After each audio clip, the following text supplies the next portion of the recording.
Saya akan memberikan materi singkat tentang kelistrikan mobil.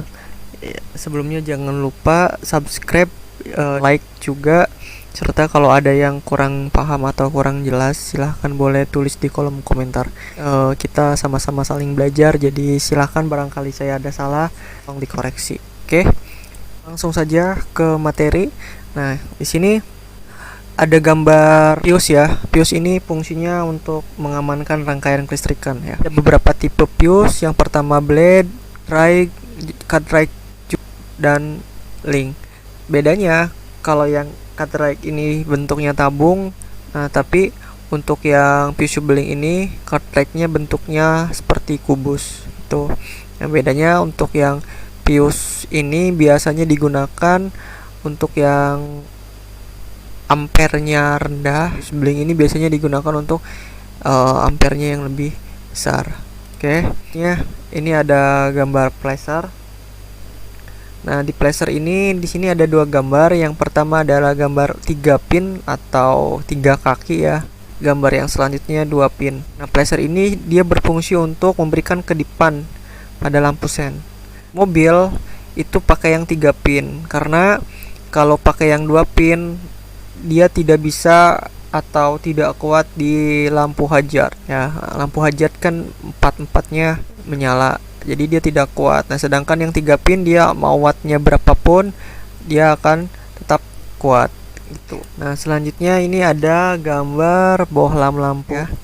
Biasanya dia terdapat 2 filamen. Filamen itu yang memberikan cahaya ya, ini ya, yang satunya positif untuk lampu kota, positif untuk lampu rem, dan satunya negatif ground. Tuh. Wiper ya, dia berfungsi untuk membersihkan kaca dari hujan, air hujan, dari debu, kotoran ya. Biasanya dia sepasang dengan washer. Nah, ini washer ini ada di sini, dia mengalirkan air ya. Ya, menyemprotkan, bukan mengalirkannya, sama saja sih sebenarnya. Oke, selanjutnya ada gambar rangkaian atau simbol ya, simbol kelistrikan. Nah, ini ada yang pertama lampu kepala, jauh, dekat ya, dan kotak. Berarti untuk kali ini dia 1 filamen. Nah, untuk kali 2 ini dia itu 2 filamen, yaitu dekat dan jauh. Prinsipnya sama seperti lampu dan lampu rem yang tadi ya. Selanjutnya ini ada lampu belakang, kotak, rem, dan tanda belok. Oke, biasanya yang sebelah paling kanan itu lampu sen ya. Juga yang tidak seperti ini dia ke bawah, ini ke samping, sama saja ya prinsipnya. Nah, ini ada relay penghubung, ada 3 macam relay, tapi biasanya di mobil itu digunakan relay penghubung yang biasa dan pemindah 1 langkah ya. Jadi bagaimana kebutuhan yang diperlukan, apakah memerlukan relay yang biasa atau yang pemindah 1 langkah. Oke. Selanjutnya ada gambar test lamp ya, atau test pen, sama saja ya, karena bentuknya seperti pensil, pulpen ya. Dia digunakan biasanya untuk mengukur arus AC, arus 1 arah ya, rumah tangga, karena dia tidak ada ground. Maksudnya tidak ada sambungan ground yang biasa dipakai untuk di kelistrikan mobil. Nah, ini gambarnya untuk uji cobanya seperti ini ya. Ini arus AC ya. Nah, ini yang tadi kata saya ada sambungan untuk ke ground atau ke masa ya. Jadi yang satunya ditaruh di masa, yang satunya kita bisa untuk mencari arus. Jadi fungsinya ini untuk mengetahui apakah ada arus yang masuk atau tidak. Nah, selanjutnya ini ada rangkaian apa ya? Rangkaian lampu kepala. Kenapa rangkaian lampu kepala? Karena di sini ada keterangan head. Head ini kan kepala ya. Nah, berarti ini rangkaian lampu kepala, LH-nya kiri dan RH-nya kanan, HI-nya high dan LO-nya low. Oke. Ini gambar relay atau simbol relay, ini simbol baterai ya. Ini adalah switchnya, tidak jelas ya, tapi kita tidak membahas switchnya. Nah, ini ada gambar simbol kelistrikan juga. Yang pertama ini lampu 2 filamen ya, 1 filamen, 2 filamen, 2 ya. Yang ini adalah simbol switch. Yang 3 adalah simbol massa atau ground. Yang keempat adalah simbol dari kapasitor. Yang kelima adalah simbol dari lampu dengan 1 filamen. Dan yang keenam ini adalah simbol dari fuse.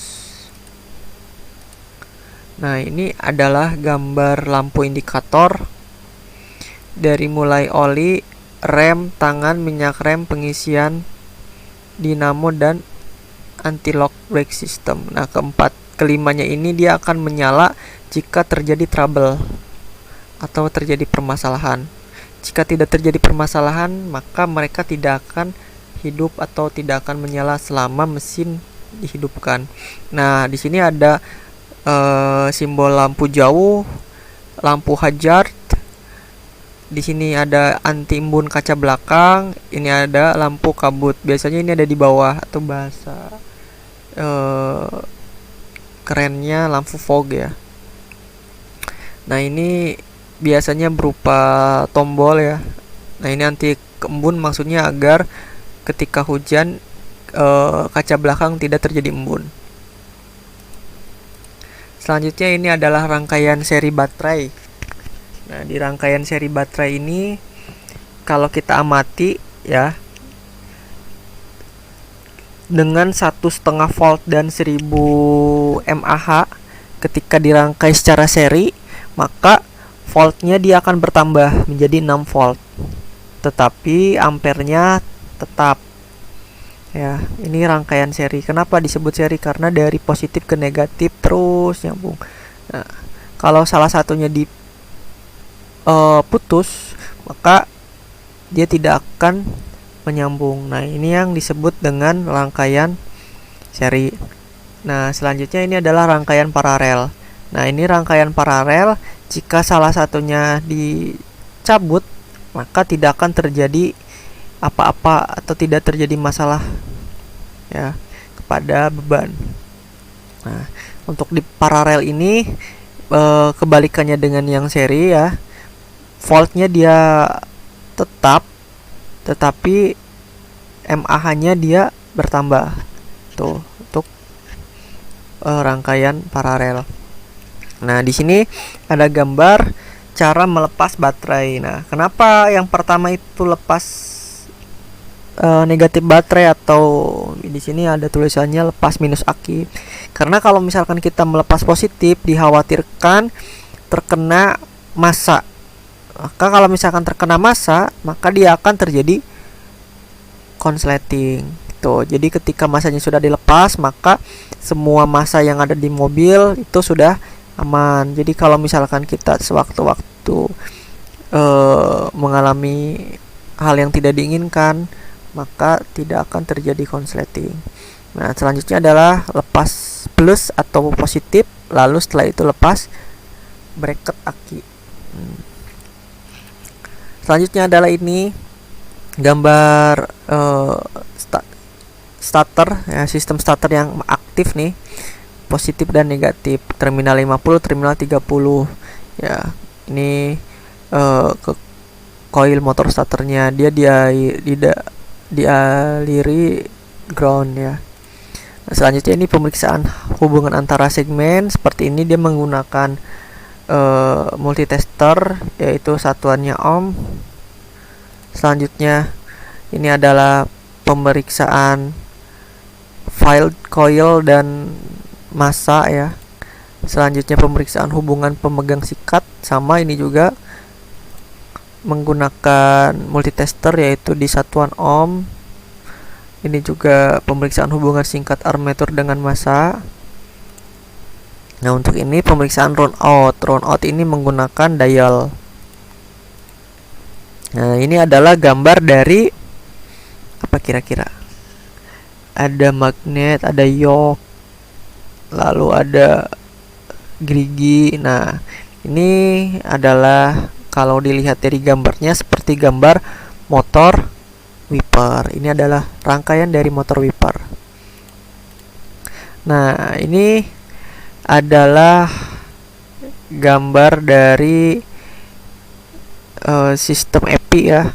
Nah, ini karena di sini ada air flow meter ya, maka dia tipe L. Nah, perlu diketahui ada 3 tipe, yaitu tipe K, tipe D, dan tipe L ya. Untuk tipe K ini konvensional, tidak saya bahas.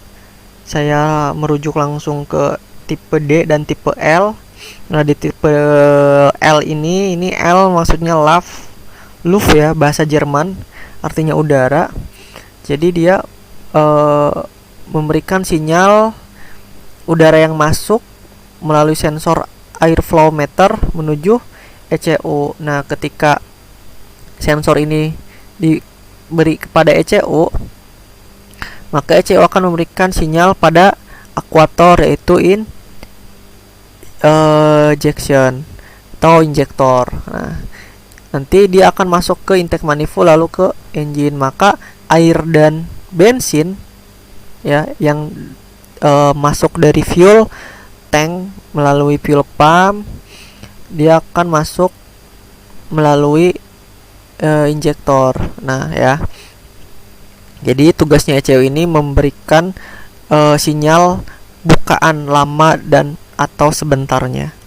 Nah, sedangkan yang di bawah ini adalah tipe D atau bahasa Jermannya drag. Nah, singkatan dari drag, artinya tekanan.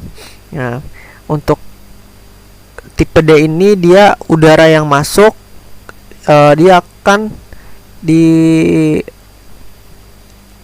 atau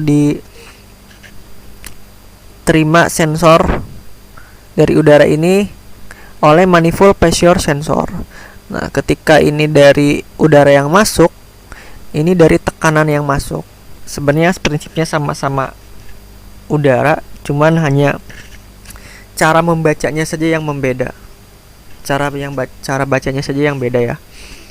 Nah, sama seperti tadi, dari manifold pressure masuk ke ECU, dari ECU diberikan sinyal ke injektor.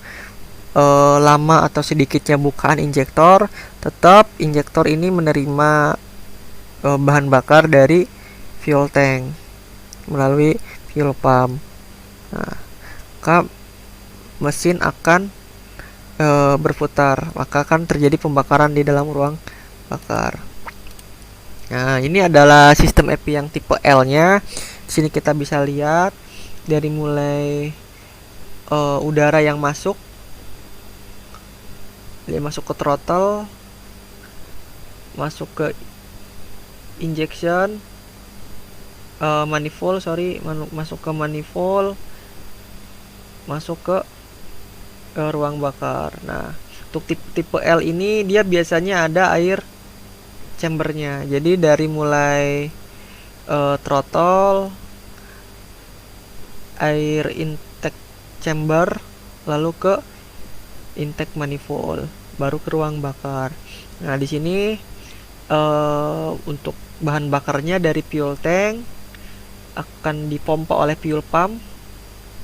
Ini menuju fuel line ya, lalu ke injektor. Nah, di injektor biasanya ada yang namanya pressure regulator. Pressure regulator ini berfungsi untuk bukaan atau menstabilkan tekanan yang masuk ke injektor. Kenapa distabilkan? Karena kita tidak tahu injektor ini yang ada di saluran injektor ini apakah terdapat banyak bahan bakar atau tidak. Kalau misalkan terdapat banyak bahan bakar, maka pressure regulator ini dia akan mengembalikan bensin yang terdapat di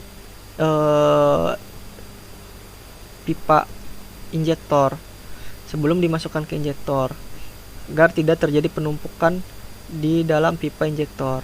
Maka dia akan balik lagi ke fuel tank seperti itu. Nah, di sini harusnya ada lagi banyak sensor ya.